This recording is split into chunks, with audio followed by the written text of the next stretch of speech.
अस्सलामुअलैकुम। Al Noor goat farm से नवीद लगारी आपकी खिदमत में हाज़िर है।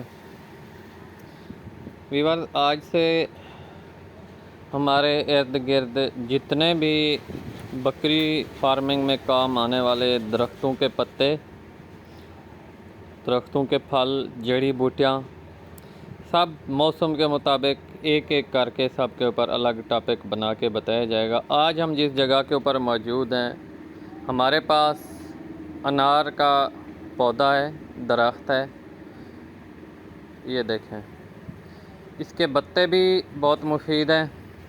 इसका कोई साइड इफ़ेक्ट नहीं है अगर जानवर पत्ते खा जाता है। कुछ दरख्त ऐसे हैं जिनके पत्ते खाने से जानवरों की लाइफ के ऊपर, प्रेग्नेंट है तो साइड इफ़ेक्ट होता है और वक्त के मुताबिक उनको दिए जाते हैं, मौसम के मुताबिक। चलिए टॉपिक की तरफ। आज से हमारे पास अनार के फल के ऊपर डिस्कस करेंगे हम। अनार के फल के बकरियों फार्मिंग, बकरी के काम में क्या फ़वाइद हैं। तो जो अनार का फल है, उसके अंदर का जो दाना है, जिसे आप फल कह सकते हैं, आप खा लें, कोई इशू नहीं। लेकिन आज से जो मैं इसके फल के छिलके के फ़वाइद आपको बताने जा रहा हूँ ना, तो वो आप जैसे ही सुनेंगे, आपको इनके छिलकों से एक इतनी मोहब्बत सी हो जाएगी कि आप इसे ज़ाया नहीं करेंगे।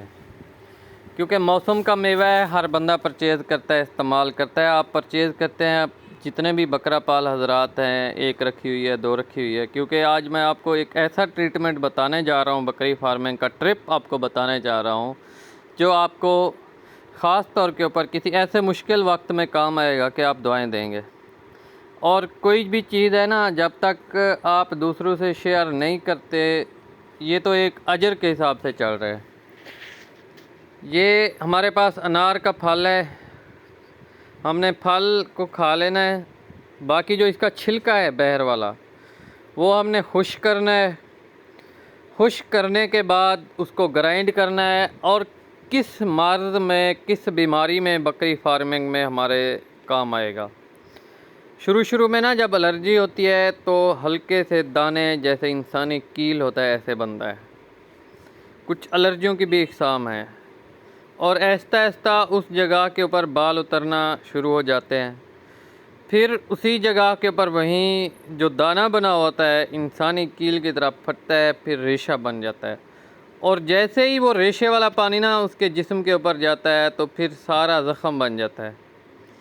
ऐसे ज़ख़म जो लहसुन खिलाने से भी कवर ना हो, एल लगाने से भी कवर ना हो, एवरमेक्टिन लगाने से भी कवर ना हो, थक चुके हैं आप इलाज कर कर के, तो जब आप इसी अनार के छिलके को खुश्क करके ग्राइंड करेंगे, ग्राइंड करने के बाद आप उसी ज़ख़म के ऊपर अप्लाई करें, इंशाल्लाह 100 में से 100% आपको 18 से 12 घंटों के अंदर रिज़ल्ट मिलेगा इंशाल्लाह। ये देखें, ये खल्ली जो छिलका है, इसको आपने खुश्क करके अपने पास सेव करके ग्राइंड करके रख लेना है।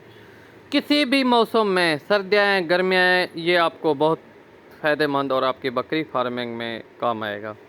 और ख़ास तौर के ऊपर इंसानी जला हुआ, सड़ा हुआ, या बाइक के सलेंसर से जो ज़ख़म सड़ जाते हैं, जिस्म का कोई भी हिस्सा, उस जगह के ऊपर भी आपको एक ऐसा टोटका बता रहा हूँ, बहुत ही कारआमद होता है। क्योंकि वो रेशा बन जाता है, फिर वो कवर नहीं होता। आप ख़ास तौर के ऊपर सेफ्ट्रान खाएं, कोई एंटीबायोटिक इंजेक्शन लगाएं, आपके तकरीबन 40 दिन 50 दिन तक वो आपको ले जाता है। लेकिन जैसे ही ये आप अप्लाई करते हैं ना, तीसरे से चौथे, शायद 5 रोज़ तक आपको लेकर जाए, नहीं तो फिर इंशाल्लाह फिट हो जाता है। तो ये था हमारा आज का टॉपिक। तो अब तक हमें दीजिए इजाज़त, इंशाल्लाह नेक्स्ट वीडियो में मिलते हैं। मौसम के मुताबिक जितने भी पौधे और जड़ी बूटियाँ उगती आएंगी, फलदार हैं या उनके पत्ते हैं या उनका बीज हमारी गोट फार्मिंग में काम आता है, तो इंशाल्लाह आपको वक्तन फ़वक्तन गाइड करते रहेंगे। दुआओं में याद रखिएगा। फ़ी अमानिल्लाह।